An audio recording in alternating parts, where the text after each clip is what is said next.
Hi, I'm Chris from airwindows, and this one's for a particular person. We're still on the dithers. I've just released the Not Just Another Dither, the internet-shattering, named by random internet people, that one. And it's very, very high performance indeed. However, there are people with incredibly good listening equipment and so on and so forth who pick out little details like the original naturalizes sort of slight parallel compression like behavior, which the Not Just Another Dither does not have, and artifacts. And so I'm going to show you a couple of different things here about dithers. Here's my, oh, there would be my music if that was on. This is the same music as ever, deal with it. These plugins are free. Download them and use them on your own music to hear what they do. This is me telling you and explaining more of the background behind this kind of stuff, so I got to use what I got. Anyways, TPDF dither. Also, we can cut the amplitude right down to really hear into the noise floor of what this is doing. This is normally what you want. This is, let me see, I can scooch this up here a little tiny bit. This is a very faint sound, and dithering is helping it be heard through the noise floor. Now, the thing about TPDF is it's very technically correct. It's a featureless noise floor with nothing happening in it. And there are no artifacts, and there are no little overtones, and there's no alteration of the loudness of the music buried in this noise floor. And we'll crank it up a little bit. You can hear that's buried in the noise floor. Look, I'll exaggerate it even more. That's called masking. That means that you really can't hear what the music is doing anymore, because that's a really dense, solid noise. Well, it just so happens that a fellow who programmed the Sony Oxford, Paul Frindle, who I love dearly, went to find a way of doing that better while still honoring all the technical correctness of it, and he came up with this. This is still a TPDF, but it's more CPU efficient because it is using a noise sample and then flipped noise sample so that there's a high-pass filter effect. And we can compare it to the real TPDF. Using this Paul dither, and I named it after him, and he's like, everybody uses that. Well, I named it after him anyhow. Means the mid-range and bass is a little bit quieter. It's a little quieter than just pure noise right across the whole spectrum.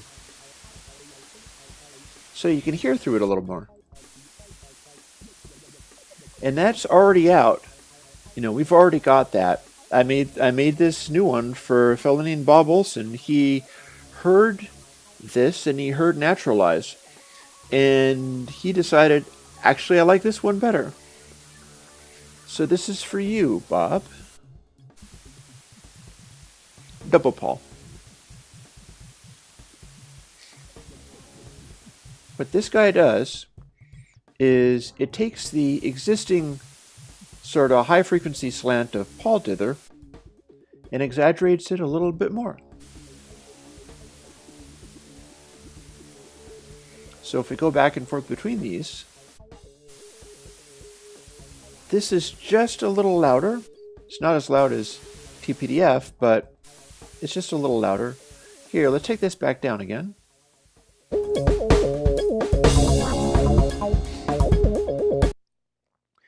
And we've got sort of full volume stuff again so that we can hear what it'll sound like roughly in normal behavior. And this is another 24-bit dither, like the rest of them. Only the the new high performance one is coming in a 16-bit. There are ways to use bit shift gain, just like I'm doing, to get any bit level you want out of these. But here's your basic noise, and then this is 8-bit with TPDF. And what Bob is typically listening to with these is something kind of like this.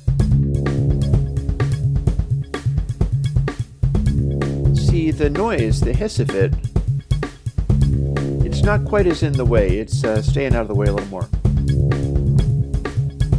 And then we engage DoublePaul.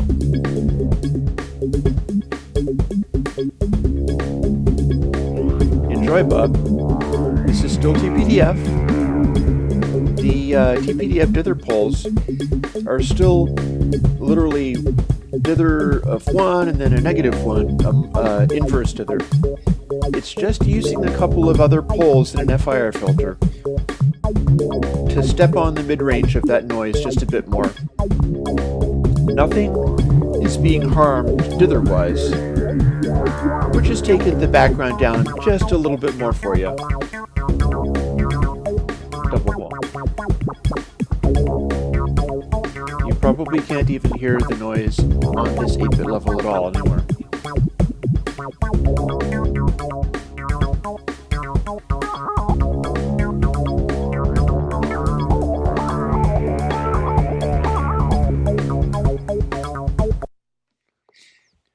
There you go. Now, these things do have costs. I have showed you how we have noise floors like this, and your TPDF is like A loud. Then Paul dither is like this loud. Also note this low frequency thing is where I'm positioning the dither around the bottom bit. It's not so much going back and forth between only the two bottom samples. It's offset just enough into there that it brings in a third sample and causes the audio to be more well-rounded that way. But you'll also notice if I hit DoublePaul, see over here? It's 81.5 dB, 83.3 dB. We still got some of that behavior, but I moderated it just a little bit. And if you multiply this to where instead of having your TPDF, which is just raw noise sources, it's across the board raw noise sources, you have Paul dither, which is a high frequency boost, or DoublePaul, as you can hear, even more of a high frequency boost. If you stack these up on top of each other over and over and over again, you'll start getting buildup. I'm not sure if I get buildup from not just another dither. It's a little unusual in that way. It's kind of different. But the noises you definitely do. So if you were stacking dither on top of dither on top of dither, you might not want to go for DoublePaul because of the amount of emphasis that it has right up in the end. In fact, I'll even scooch this. I'm not sure why I did not have the frequencies showing, but here's TPDF right up to this bar. Then Paul dither, and then as you can see, DoublePaul scoots right up here, and around the area of the Nyquist frequency is where most of the energy is put. And this is done without any crazy noise shaping or anything like that. All that's happening is it's a normal high-pass dither with a couple of other extra poles added, tuned just right to make this sound. Bob, I hope you like this one, and anybody that likes traditional TPDF dithers but also likes that high-pass equality, try this out. It might be right up your alley. Laters.